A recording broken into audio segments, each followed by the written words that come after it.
Et à présent, mesdames et messieurs, pour plus de clarification sur les relations égypto-sud-coréennes qui datent depuis des décennies, je dirais, nous avons le plaisir d'accueillir au bout du fil Madame l'ambassadeur Wafa Bassim, qui est ancien ministre adjoint des Affaires étrangères. Bonjour, Votre Excellence. Bonjour. Alors, premièrement, concernant cette visite du président sud-coréen en Égypte, quelle est son importance, je dirais, et le message envoyé là? Premièrement, c'est un grand symbole des relations historiques, et elles sont vraiment historiques et ont une signification spéciale puisque la déclaration de l'indépendance de la Corée du Sud a été déclarée depuis le Caire dans ce qui est connu historiquement comme la déclaration du Caire en 1943. Ensuite, les relations entre les deux pays ont commencé en 1948. Elles sont restées sur le plan consulaire de part et d'autre jusqu'à les années 1990. C'est au cours de l'année 1994 ou 15, je crois, que cette relation diplomatique a été relevée au niveau de ambassadeurs. Cela était le couronnement d'une relation très forte sur le plan économique, technique, qui a duré avant cette officialisation des relations égypto-coréennes du Sud. Ça, c'est d'une part. D'autre part, c'est toujours l'importance que l'Égypte et sa diplomatie, surtout avec l'accès de son Excellence président El-Sisi au pouvoir, la diversification des relations égyptiennes sur tous les plans, avec toutes les régions et la plupart des pays, ou tous les pays très importants autour du globe. Le président El-Sisi a renforcé et a donné forme à cette idée de diversification, surtout avec la Corée du Sud en 2016, quand il a effectué une visite qui était très très importante, où il a construit et relancé la force de ces relations entre les deux pays. Et pendant cette visite, il y avait une signature du partenariat de collaboration ou de coopération qui a mis tracé les grandes lignes de coopération entre les deux pays. Déjà, nous savons très bien que les industries technologiques sont bien présentes sur le marché égyptien, non seulement en forme d'import-export, mais en forme de compagnies, compagnies jointes communes, surtout dans le domaine technologique et technologie de l'information. Cette visite, la première depuis 16 ans d'un président sud-coréen, et, si vous voulez dire, est une sorte de suivi aux accords et à ce qui a été agréé entre les présidents égyptiens et dans le temps, c'était la présidente sud-coréenne. Cette fois-ci, pour le président sud-coréen, c'est sa première visite en Égypte. C'est sa première visite à un pays africain depuis qu'il est au pouvoir. Selon vous, quel est l'impact de cette visite au cours de la situation actuelle régionale, surtout avec les conflits de part et d'autre et les crises actuelles?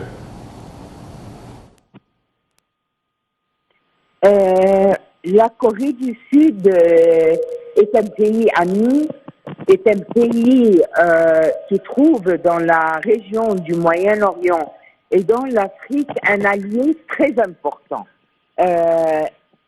Cet échange qui aura lieu aujourd'hui et demain avec le président El-Sisi et aussi avec les responsables égyptiens de haut niveau a pour but de mieux comprendre ce qui se passe dans la région, de savoir quelles sont ou d'explorer toutes les initiatives qui visent à créer une situation de stabilité et de paix dans cette région-là.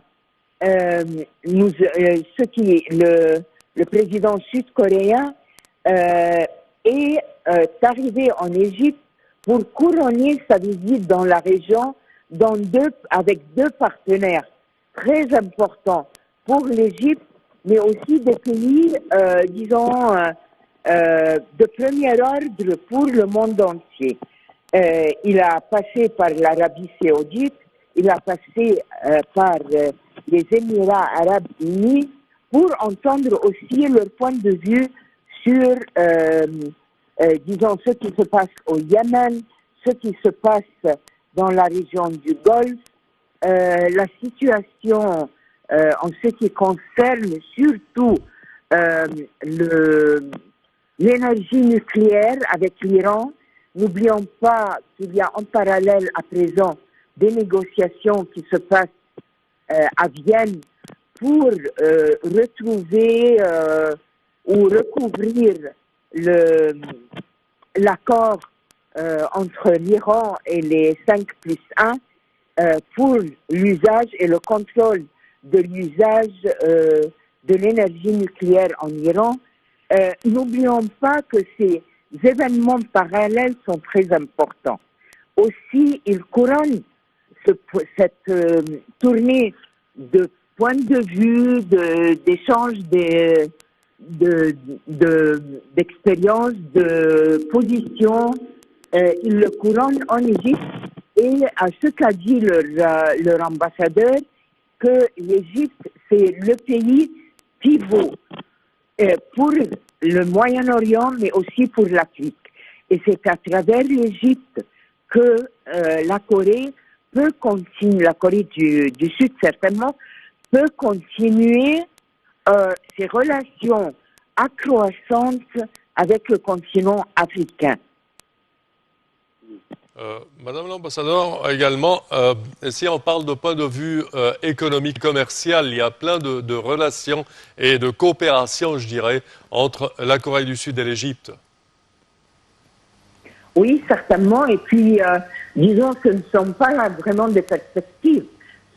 Il y a plein de projets qui sont déjà sur place et que nous connaissons tous. Il y a les compagnies de technologie, d'instruments et d'outils de haut niveau. Oui, il y a des relations sur le plan d'éducation. Nous avons un collège de haute technologie qui dépend de l'université de Beni Suef, qui est vraiment basé à la coopération égypto-sud-coréenne. Nous avons beaucoup d'usines qui produisent ou bien les pièces qui servent à faire des appareils de haute technologie ou qui même les produisent en bloc avec le travail égyptien et les connaissances sud-coréennes. Maintenant, n'oublions pas aussi que le taux de commerce, de relations commerciales qui est entre les deux pays est passé de 1,9 milliard il y a dans 2019, il est descendu à cause du Covid-19 à 1,5 en 2020, mais l'année passée, pendant les dernières 10 mois, il a repassé de nouveau à un taux de 2,1 milliards. Nous attendons encore plus. Le commerce avec la Corée du Sud est un aller-retour, c'est-à-dire qu'il y a beaucoup de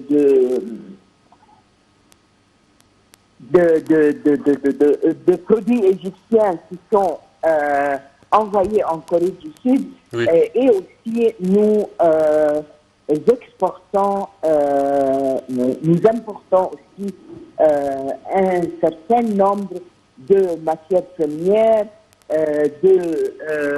d'industries moyennes qui aident à continuer et à compléter les industries égyptiennes. Oui.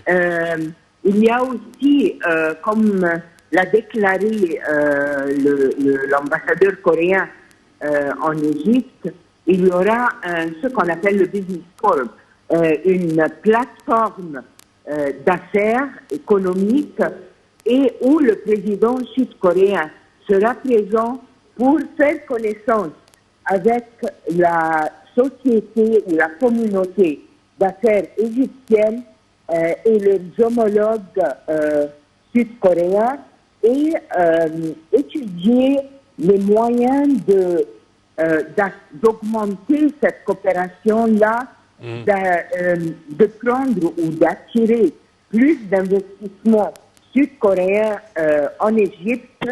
Et probablement, il y aura la signature d'un accord de prêt facilité de 1 milliard de dollars qui sera probablement dirigé vers l'industrie de transport à travers des chemins de fer dans le sud de l'Égypte, de Luxor, de Nada Hammadi jusqu'à Luxor, et une autre tranche qui ira de Luxor, le grand barrage égyptien, et Aswan. Parfait. Votre Excellence, Madame l'ambassadeur Wafa Bassim, au terme de cette édition, nous tenons à vous remercier de vos explications précieuses, je dirais même. Merci à vous, chers téléspectateurs. Au terme de cette édition, je tiens à vous remercier d'avoir été des nôtres. Merci de votre attention et au revoir. À demain.